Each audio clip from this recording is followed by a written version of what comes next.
Hi aspirants, welcome to daily aspirants world. నేను మీ హెచ్ని. 23 June 2026 most important updates. CGL, UPSC, banking, railway ఎగ్జామ్స్కి చాలా important updates.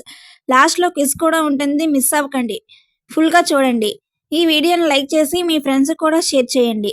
June 2026లో petroleum మరియు సహజవాయువు మంత్రిత్వ శాఖ ఉత్తరప్రదేశ్లోని ధనౌరా వేవ్ షుగర్ వద్ద భారతదేశపు మొదటి private hybrid 2G ethanol bio రిఫైనరీకి 150 కోట్లు ఆర్థిక సహాయం మంజూరు చేసింది. ఈ ప్రాజెక్టు ప్రధానమంత్రి జీవన్ యోజన కింద సెంటర్ ఫర్ హై టెక్నాలజీ ద్వారా ఆమోదించబడింది.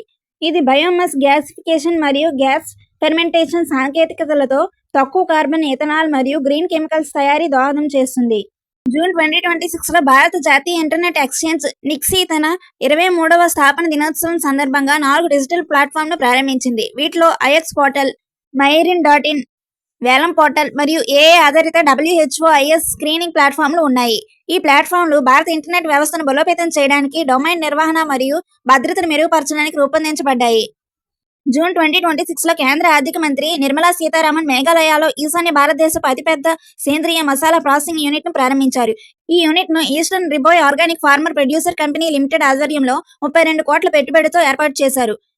ఈ యూనిట్ ప్రతి సంవత్సరం 10,000 మెట్రిక్ టన్నుల లాంగ్డాక్ పసుపు, అల్లం, మిరియాలు, మిరప వంటి అధిక విలువైన సేంద్రియ మసాలాలను ప్రాసెస్ చేయగలదు. రక్షణ శాఖ హైదరాబాద్లోని బాపు ఘాట్ వద్ద గాంధీ సరోవర్ ప్రాజెక్టు కోసం 83.814 ఎకరాల రక్షణ భూమిని అనుమతించింది. ఈ భూమి సమాన విలువ మౌలిక సదుపాయాల విధానంలో భారత సైన్యానికి సమాన విలువ గల ఆస్తులను సృష్టించడానికి కేటాయించబడింది. గాంధీ సరోవర్ ప్రాజెక్టు మూసీ నది తీరాన్ని పునరుద్ధరించి పర్యావరణ, సాంస్కృతిక, ప్రజా ఆస్తిగా మార్చే ప్రధాన కార్యక్రమం. భారత సైన్యం జూన్ 2026లో మంగోలియాలోని ఉలాన్ బాటర్లో జరిగిన 23వ సంయుక్త సైనిక వ్యాయామం కాన్క్వెస్ట్లో పాల్గొంది.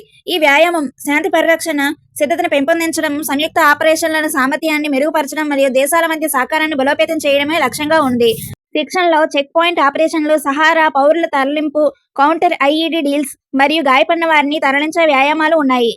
భారత రిజర్వ్ బ్యాంక్ ఆర్బీఐ జూన్ 2026లో కిసాన్ క్రెడిట్ కార్డ్ పథకాన్ని పునర్వ్యవస్థీకరించి పంట సీజన్ నిర్వచనాన్ని ప్రామాణీకరించింది.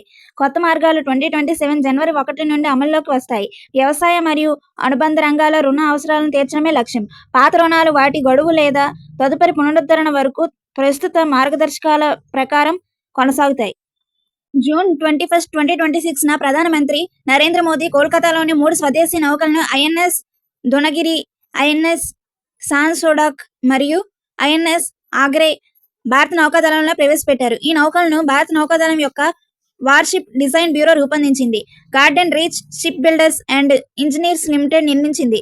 వీటిలో 75% కంటే ఎక్కువ స్వదేశీ భాగస్వామ్యం ఉంది. 200కి పైగా ఎంఎస్ఎంఈ సంస్థలు నిర్మాణంలో పాల్గొన్నాయి.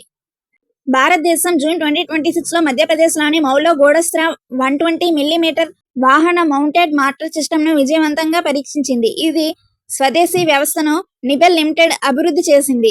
ఇది అధిక చలనం, ఖచ్చితమైన దాడి సామర్థ్యం, త్వరిత ప్రయోగ సామర్థ్యాన్ని ప్రదర్శించింది. 2 సభ్యుల సిబ్బంది ద్వారా నడపబడే ఈ వాహనం 30 సెకన్లలో ప్రయోగానికి సిద్ధమవుతుంది మరియు 7 నుంచి 10 కిలోమీటర్ల దూరంలో లక్ష్యాలను తాకగలదు.